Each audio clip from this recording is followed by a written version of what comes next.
ഇന്നൊരു ചായയുടെ ഉള്ളിവടയുടെയും കഥയായാലോ? ആക്ച്വലി ഇത് ചായയുടെ ഉള്ളിവടയുടെയും കഥയല്ല കേട്ടോ. നമ്മൾ രണ്ടുപേരും രാത്രിയായി കഴിഞ്ഞാൽ രാത്രി നമ്മുടെ ചോറുണ്ണലൊക്കെ കഴിഞ്ഞ് ചിലപ്പോൾ ഒരു മൂവിയൊക്കെ കണ്ട് ഉറങ്ങുന്നതിൻ്റെ തൊട്ട് മുന്നേ ആയിട്ട് ഞാനും കുട്ടനും സിറ്റ് ഔട്ടിൽ പോയിരിക്കും. ഓരോ കപ്പ് ചായയൊക്കെ എടുത്ത് സിറ്റ് ഔട്ടിലെ ലൈറ്റൊക്കെ ഓഫ് ചെയ്ത് നമ്മൾ പുറത്ത് ലൈറ്റായിരിക്കും ഇടുന്നുണ്ടായിരിക്കുക. എന്നിട്ട് അവിടെ ഇരുന്ന് ഇങ്ങനെ കഥകൾ പറയും. കഥകളെന്ന് പറഞ്ഞു കഴിഞ്ഞാൽ ചിലപ്പോൾ നമ്മുടെ പാസ്റ്റിലുള്ള കാര്യങ്ങളായിരിക്കാം, ഇല്ലാന്നുണ്ടെങ്കിൽ നമ്മുടെ ഫ്യൂച്ചറിനെ കുറിച്ചുള്ള ഡിസ്കഷൻസ് ആയിരിക്കാം. പക്ഷേ ഇതിലെല്ലാം നമ്മൾ എപ്പോഴും പറയുന്ന കാര്യങ്ങൾ നമ്മളെ ഹാപ്പി ആക്കുന്ന കാര്യങ്ങളായിരിക്കും.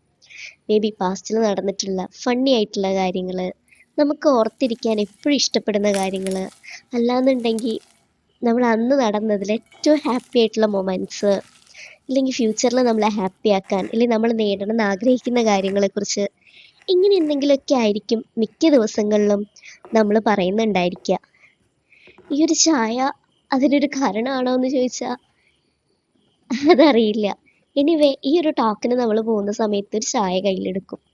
അതേപോലെ തന്നെ ഇത് കഴിച്ച് കുടിച്ചൊക്കെ കഴിഞ്ഞു കഴിഞ്ഞാൽ നമ്മൾ മുറ്റത്ത് കൂടെ കൈ പിടിച്ച് ഇങ്ങനെ നടക്കും. നമ്മുടെ മുറ്റത്ത് മരമുല്ല ഉണ്ട് കേട്ടോ.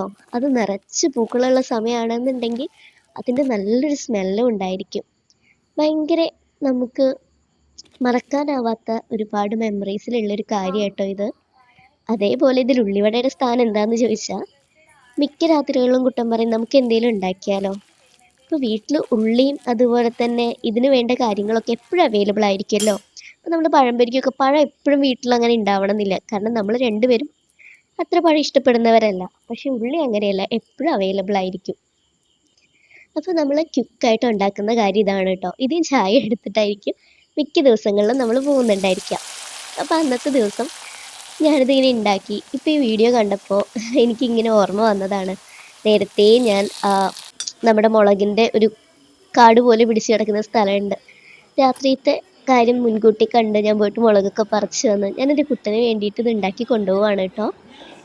നമ്മുടെ ഭയങ്കര ഹാപ്പി ആയിട്ടുള്ള മൊമെൻറ്റ്സിൽ ഒന്നാണ്.